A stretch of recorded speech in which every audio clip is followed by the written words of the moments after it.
Estimado participante, en esta oportunidad estaremos dialogando con los aspectos fundamentales de la motivación en el entorno organizacional, es decir, sus fundamentos y las dinámicas en este caso. Es decir, trataremos de realizar un análisis de la fuerza impulsora del desempeño humano, punto de vital importancia en el adecuado desenvolvimiento de las actividades del recurso humano dentro de una estructura organizacional, independientemente del prototipo de estructura existente, independientemente de la actividad a la que se dedique, independientemente del tamaño o el capital involucrado como tal. Porque hay que recordar una vez más que el recurso humano, el talento humano, la fuerza humana, como querramos denominarlo, es el factor más importante dentro de toda estructura para el logro de sus objetivos. De nada vale tener financiamiento, tecnología, equipos tecnológicos de última generación si no tenemos el recurso humano adecuado para el logro de los objetivos. Y aún más, motivados perfectamente tal cual como debe ser. De allí entonces que vamos a iniciar esta charla dando una definición de lo que significa el término motivación laboral.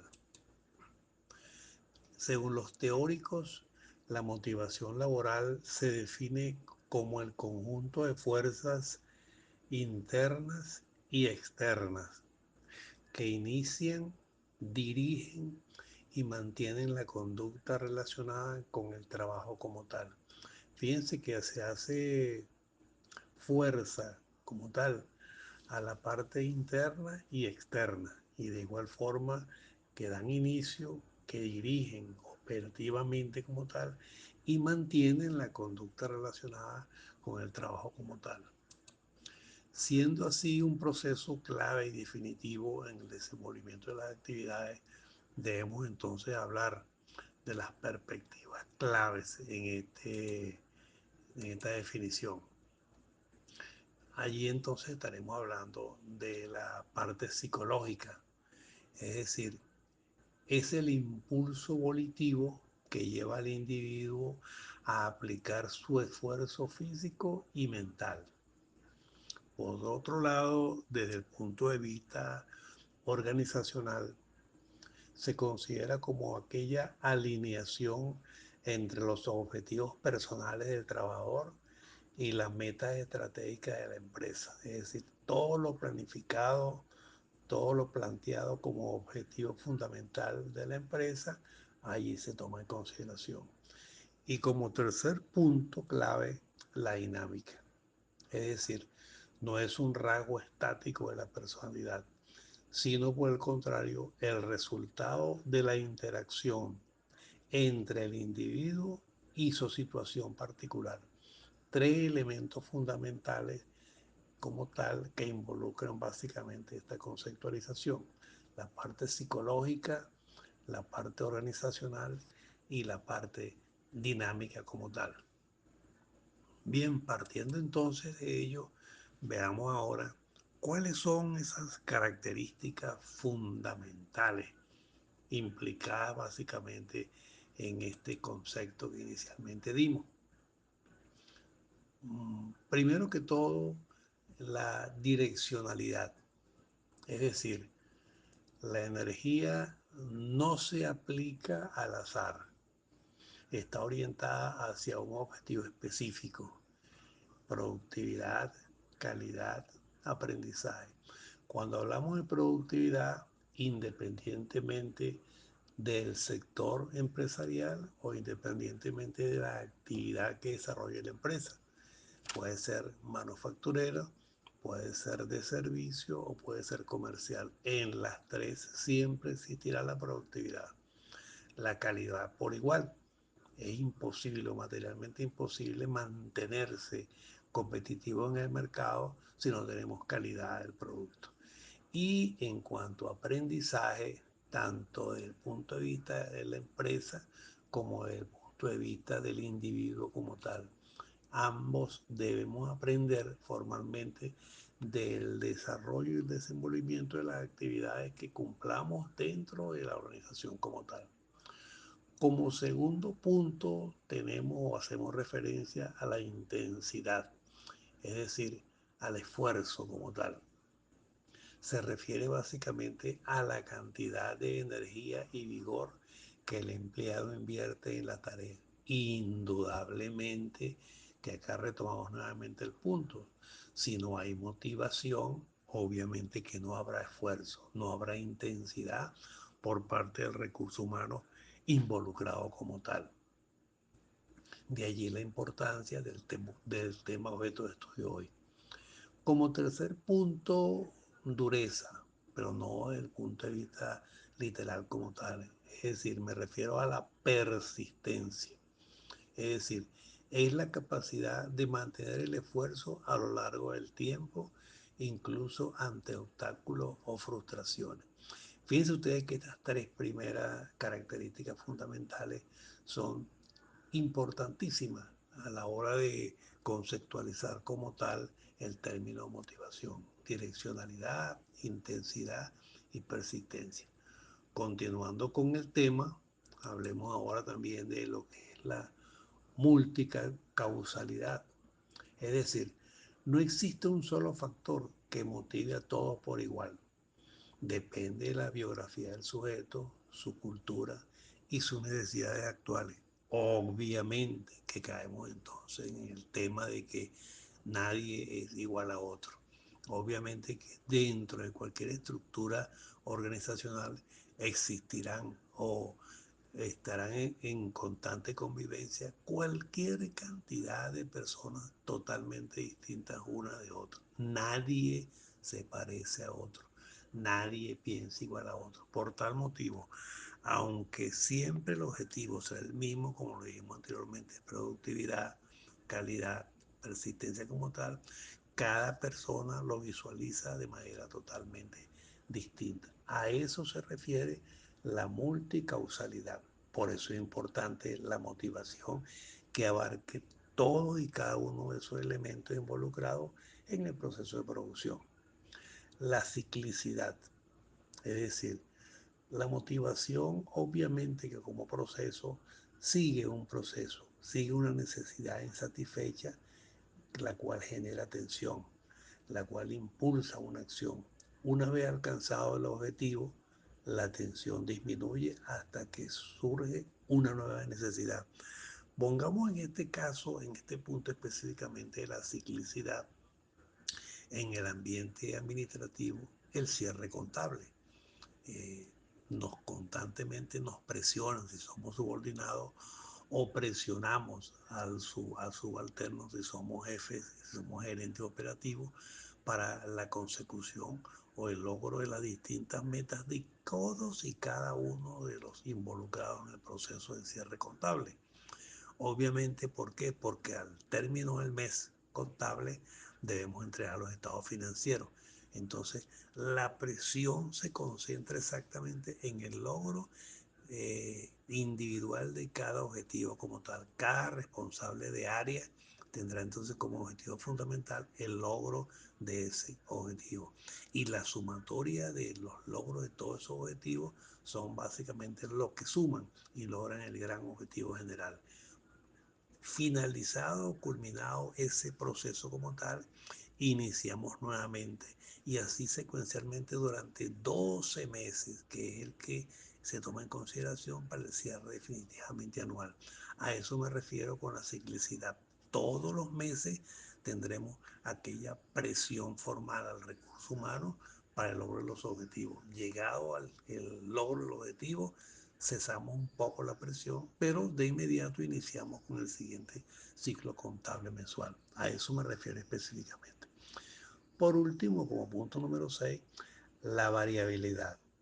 Es decir, el nivel de motivación puede fluctuar diariamente dependiendo del clima organizacional y los incentivos. Esto tiene o guarda relación con lo antes citado como tal.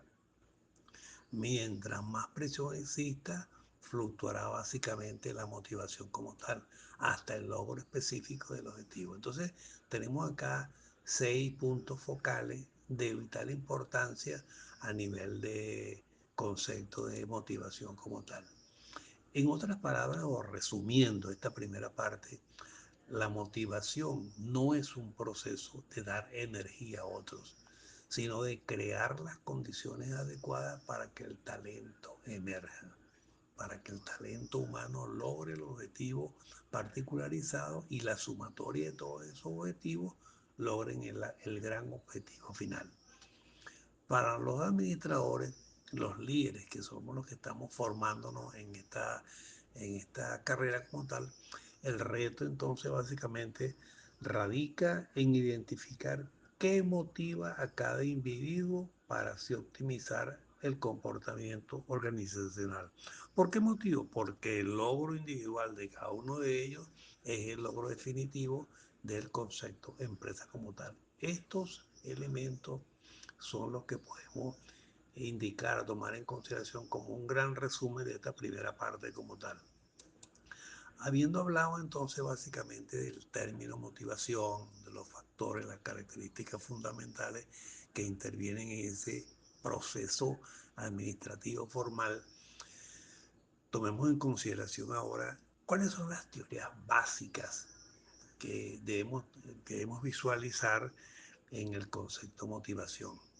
Tenemos dos grandes grupos de teorías, las clásicas y las contemporáneas. Ambas son de vital importancia y aportan algo a este tema como tal. Iniciaremos entonces con las teorías clásicas de la motivación. Son tres básicamente, los tres pilares fundamentales desde el punto de vista académico. En primera instancia hablaremos de lo que es la jerarquía de las necesidades, comúnmente conocido a nivel internacional y obviamente que diseñada por Abraham Maslow. En segundo instante estaremos tocando el tema de la teoría de los dos factores bifactoriales, es decir, Frederick Herbert como tal, y en tercera instancia vamos a tomar en consideración las teorías de las necesidades adquiridas. Aquí hablaremos entonces de David McClellan. Estos tres autores como tal involucran o hicieron aportes de vital importancia en el desarrollo de la motivación como tal del talento humano a nivel empresarial. Visualicemos entonces cada uno de ellos en su gama de información para ver realmente cuál fue su aporte formal. Comenzaremos entonces con la jerarquía de las necesidades del autor Maslow, que es el que creó básicamente la famosa pirámide de Maslow. Allí en esa pirámide de Maslow vamos a tener tres grandes niveles, niveles inferiores, niveles medios y niveles superiores. Indudablemente que Maslow plantea que a medida que uno obtiene un nivel, pasa automáticamente al segundo y así llega hasta llegar a la cúspide formal de la pirámide como tal. En ese primer nivel, en el inferior, generalmente se asume que está conformado por las necesidades tanto fisiológicas como de seguridad. Y él plantea correctamente y muy válidamente, y más en los actuales momentos, con lo que es el sueldo base, las condiciones físicas del trabajo y la estabilidad laboral.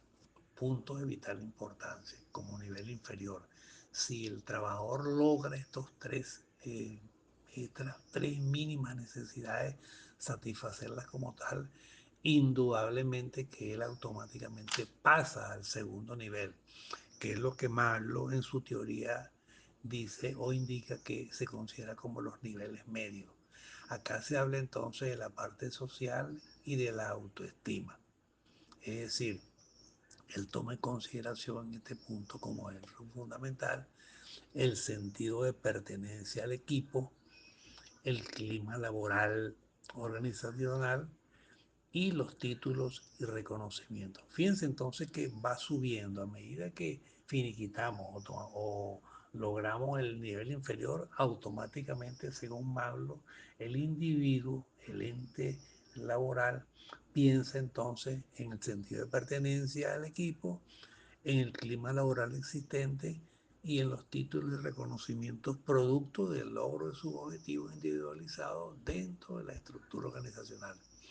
Logrado estos dos niveles, tanto el inferior como el intermedio, automáticamente aquella persona pretende lograr el nivel superior, es decir, su autorrealización, es decir, el desafío creativo, la autonomía en el puesto y su crecimiento profesional.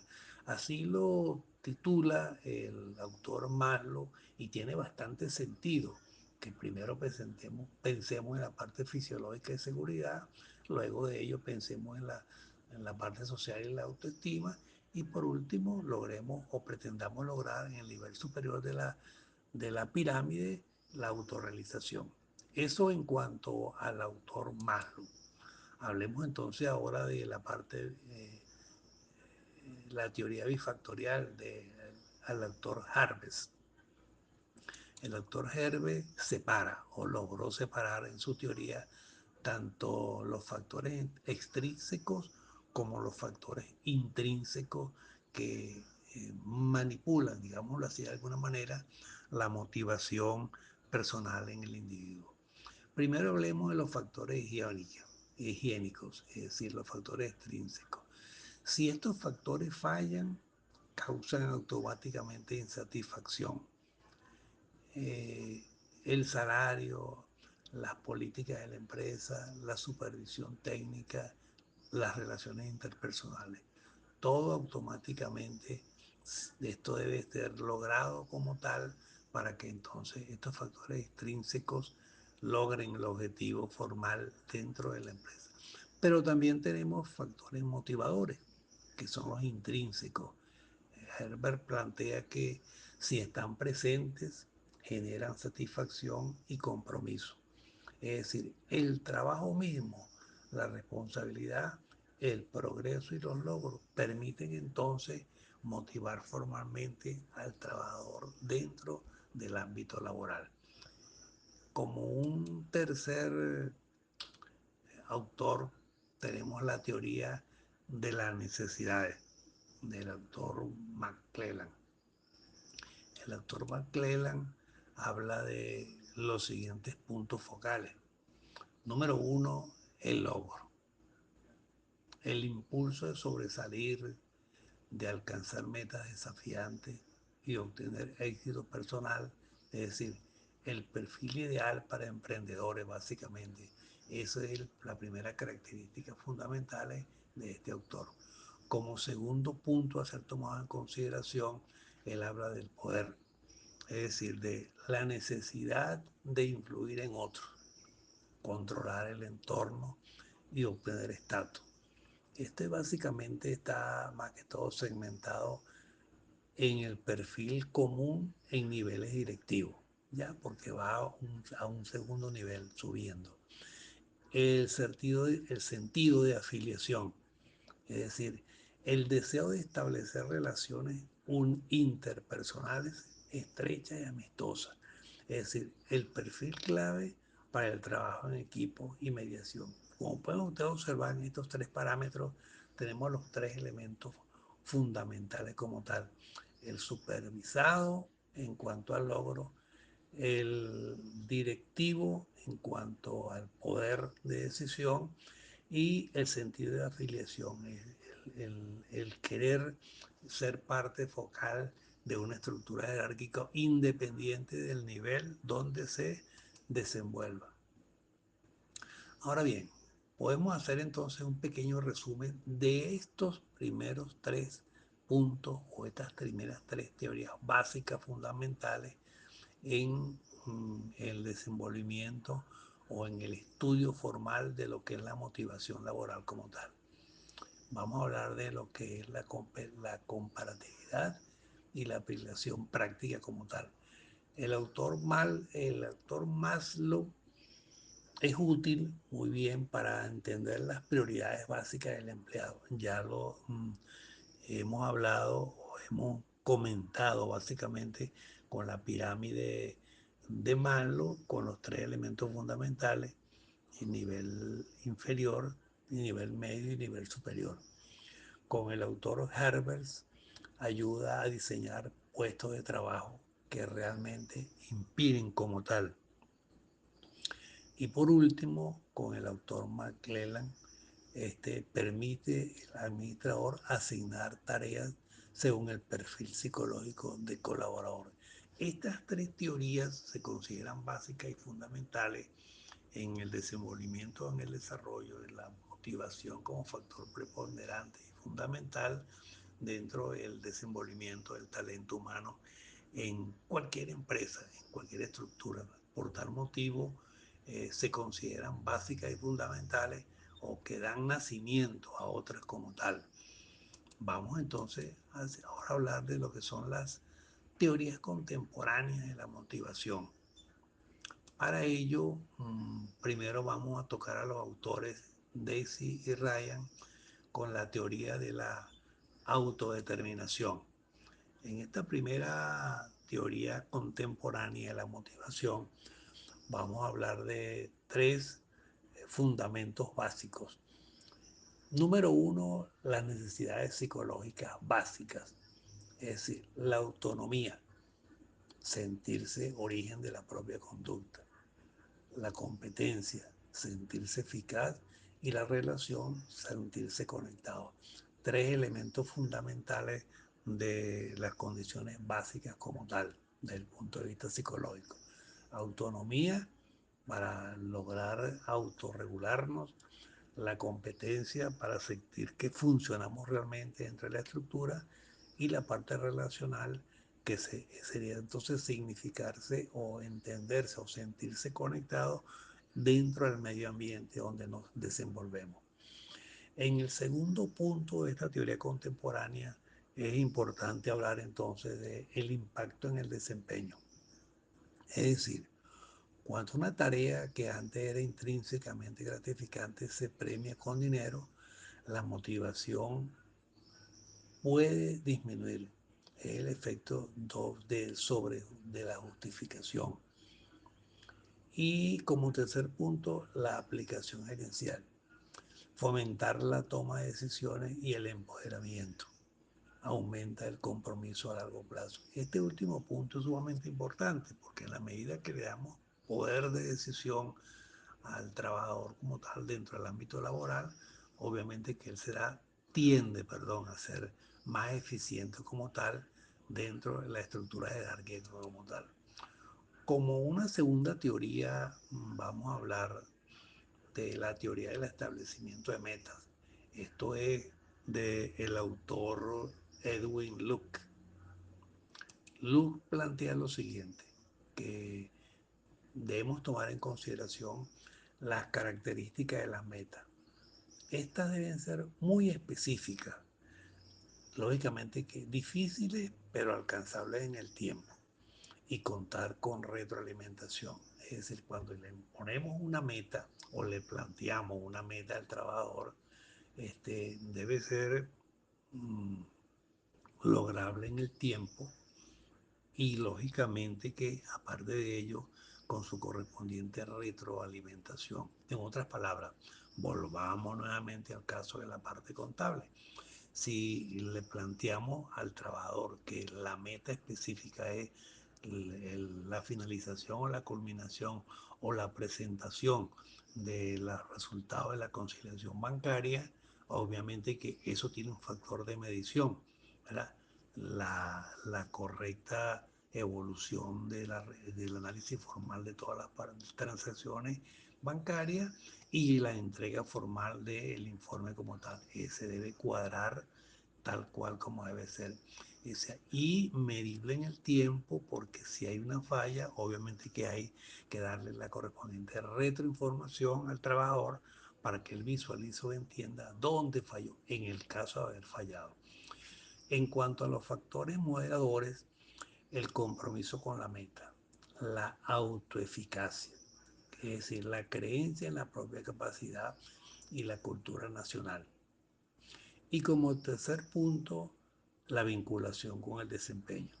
Las metas actúan formalmente como grandes reguladores, dirigiendo la atención y aumentando la persistencia ante la dificultad de la acción. Por tal motivo, es importante tomar en consideración lo que dijimos al inicio, metas específicas, difíciles pero alcanzables y muy importante con su correspondiente retroalimentación. Una tercera teoría contemporánea es la que habla de la equidad, es la difundida por el autor Stacy Adams. Acá tenemos entonces básicamente los siguientes puntos. El proceso de comparación, primero que todo. El individuo básicamente busca la razón, es decir, los resultados y el insumo, qué debo yo lograr y a través de qué instrumentación lo debo lograr como tal. Luego tenemos las reacciones ante la inequidad. Si el trabajador siente que gana menos que su par, puede reducir su productividad, puede aumentar el ausentismo o incluso renunciar. Hay que tomar muy en consideración este punto como tal. Y un tercer punto es la justicia organizacional. Se ha expandido a la justicia procedimental y la justicia interactiva, es decir, el trato digno como tal.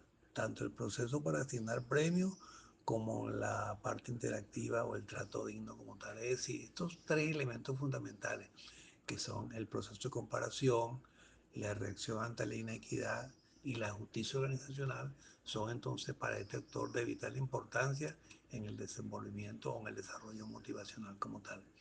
Por último, vamos a hablar de las teorías y las expectativas de Milton Brown.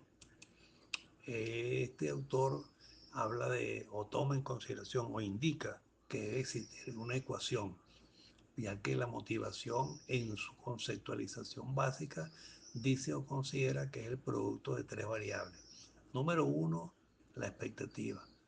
Número dos, la instrumentalidad. Número tres, la valencia. Y por último, el enfoque en el desempeño. Veámoslo individualmente. La motivación es el producto de las tres variables. Expectativa. Si me esfuerzo, alcanzaré el objetivo, lógicamente. La instrumentalidad. Si alcanzo el objetivo, recibiré una recompensa, lógico. La valencia, qué tanto valoro esa recompensa como tal. Eso va a depender de qué logré formalmente luego de haber obtenido el objetivo como tal y el enfoque en el desempeño. Si cualquiera de estas tres variables es cero, es decir, el premio no me interesa, la motivación total será nula como tal. Ahora bien, para lograr un desempeño de alto nivel, no basta con motivar al líder. Debe primero asegurarse que las metas sean claras y desafiantes. Garantizar un sistema de recompensas percibido como justo. Adams. Alinear los incentivos con lo que el trabajador realmente valora. Eso lo plantea Bron. O promover un ambiente que respete la autonomía profesional. Lo plantean los autores Daisy y Ryan como tal. Entonces pueden ver acá a grandes rasgos todos los elementos que deben ser tomados en consideración en el aspecto motivacional.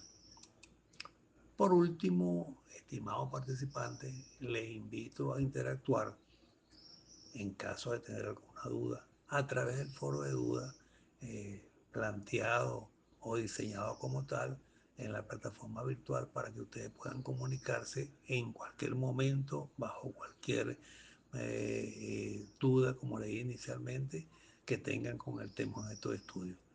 Muy agradecidos, su tutor, Saúl Antonio Escolona Moreno. Éxito.